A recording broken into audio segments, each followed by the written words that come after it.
자, 안녕하세요. 오늘 12월 13일, 오늘 137회 경영인사이드 첫눈 오는 날 여러분들 뵙겠습니다. 눈 오는 거 보셨습니까? 네. 눈도 오는데 바람도 많이 불고, 네. 그래도 첫눈 오는 분위기 있는 날. 네. 오늘 첫눈 오는 날 만나서 반가웠어요. 네. 자, 오늘, 우리 경영인사이드 시작하기 전에 우리 10분 14경영 잠깐 보고 좀 들어갈게요. 예. 첫눈이 와서 마음이 설레긴 하나. 네, 이제 신문지상에 나온 경제 이야기를 보면 좀 마음이 좀 걱정스럽고 우울하기도 합니다. 왜냐하면 아주 공식적으로 나왔죠. 예, 이제 내년도 성장률 1%. 1%라는 성장의 의미가 뭘까 이거죠. 예. 물론 이제 우리가 지금 이제 이 일을 하고 사업을 하는 데 있어서 국가의 경제 성장률이 우리 사업에 어떤 영향을 미치나 이렇게 고민을 할 수는 있어요. 예. 뭐 큰 사업을 벌린다면 영향을 받겠지만 뭐 1인 기업 정도는 뭐 그렇게 영향을 받지 않겠는가. 그런데 우리가 좀 알아야 될 것은 이게 외부의 환경이잖아요. 그럼 이 외부의 환경은 예측이 좀 가능해져야 된다는 거죠. 어떻게 앞으로 흐름이 갈 것인가에 1%라는 성장 시대에 우리가 해야 될 일이 뭔가 이렇게 보습니다. 첫 번째는 뭐냐면 고금리, 고물가, 고환율. 이 세 가지가 동시에 이루어지기 시작했어요. 고금리, 그 금리가 높아졌죠. 근데 참 희한한 건 뭐냐면요. 사실 금리는 우리나라에서도 한국은행이 1년에 8번인가 조정을 합니다. 근데 우리나라의 금리를 우리가 결정하기 좀 어렵죠. 달러의 영향을 좀 받습니다.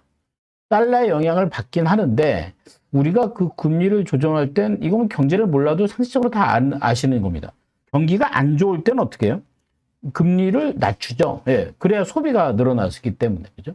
근데 지금 경기가 좋은가요? 경기가 안 좋거든요. 근데 금리가 어떻게 됐어요? 금리가 높아졌다는 거죠. 근데 이렇게 올라가기 시작하면 근데 우리가 이제 위축이 되죠. 기업들 같은 경우는 이제 투자를 안 하고 연구도 안 하고요. 그냥 있는 자리에서 현상 유지를 갈 확률이 높아진다는 거죠. 그래서 지금 이제 뭐 부동산 하시는 분들도 많이 위축된 이유가 이제 대출을 받아서 보통 이제 부동산을 많이 하시는데 그 금리가 높아졌다는 거죠. 물론 이제 적금 같은 거 많이 드시는 분은 좀 유리할 수도 있어요. 어저께 어디 봤더니 적금이 10%짜리가 나왔어요. 네? 어디 조합인데 뭐 은행에서 10%. 그러니까 이게 어떻게 보면 이제 돈을 갖다 모아두는 쪽. 그 토스인가? 토스라고 그러지? 그 네네. 예? 예. 거기 지금 그게 있더라고요. 고금리 상품이 나왔는데 적금이 아니에요. 그냥 5천만 원 이상만 갖다 두면 5천만 원 플러스 알파는 거의 10%대의 금리를 준다는 거죠. 그러니까 이렇게 되면 어떤 일이 벌어지냐면 돈을 안 쓰고 돈을 거기다가 모아두는 일이 벌어지도. 그게 이제 고금리입니다.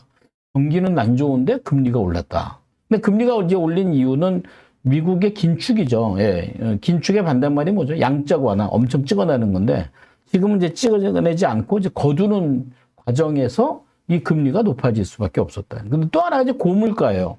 우리나라가 이제 이 1% 성장을 만든 또 하나의 요인 중에 하나는 예. 또 이런 얘기하면 또 악플 달리라.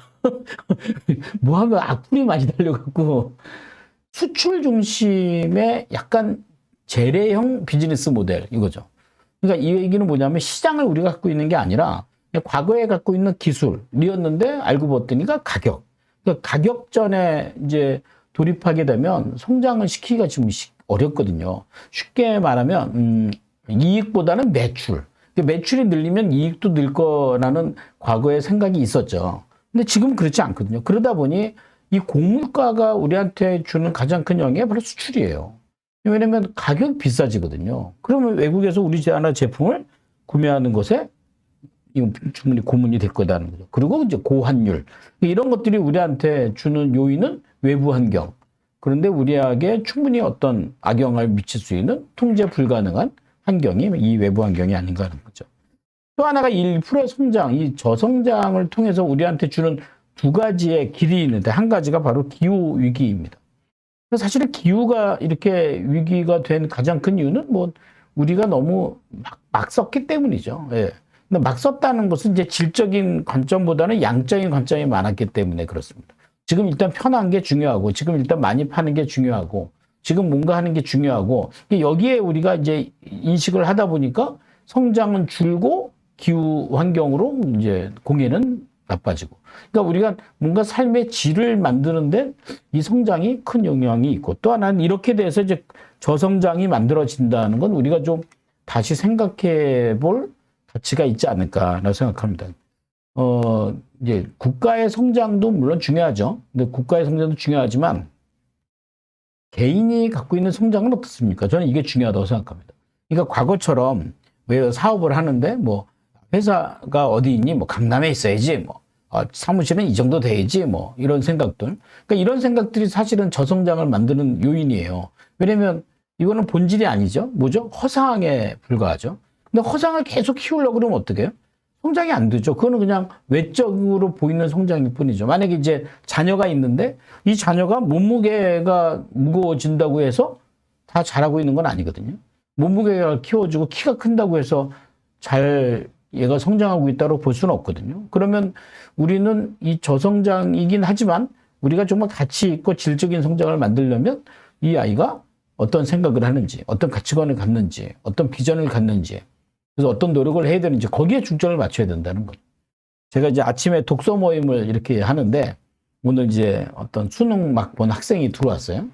근데 그 학생한테 이제 진로가 어떻게 되니? 뭐 하고 싶니? 했더니 생명공학을 하고 싶다고 네, 얘기를 하더라고요.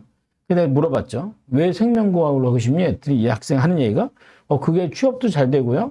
그게 뭐 좀 보기도 좋고요. 뭐 생명공학 뭐 남들 다 그렇게 하지 않나요? 뭐 이렇게 공부를 좀 잘하는 애거든요. 제가 뭐라고 했을까요?